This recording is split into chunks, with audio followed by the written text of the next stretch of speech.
For today's video guys, ipapakita ko sa inyo ang garden namin. Kung paano ito nag-umpisa hanggang sa lumaki na ang mga ito.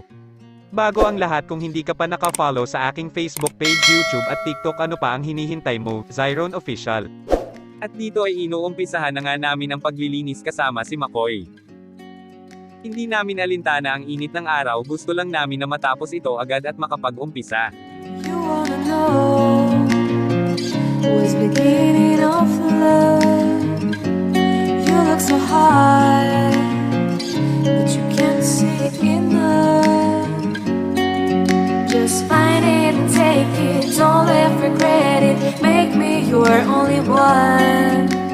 Ito nga po pala ang itsura noong hindi pa nilinis, makikita mo namang ang dami talaga ng damo. Ito naman yung nalinis na at pwede ng taniman ng halaman.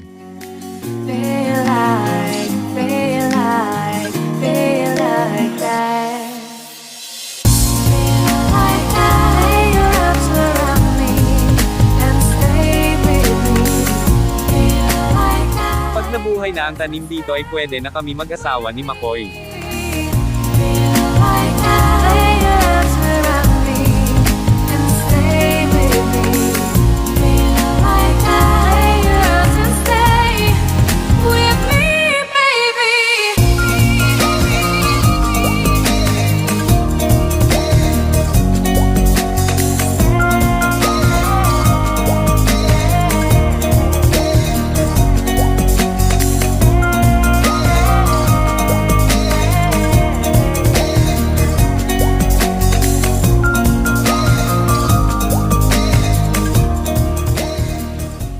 Maraming salamat po sa lahat ng nanood. Hanggang sa susunod, huwag po nating kalimutan ang mag-like at share sa ating video, follow or subscribe to my TikTok, Facebook and YouTube channel Zyron Official.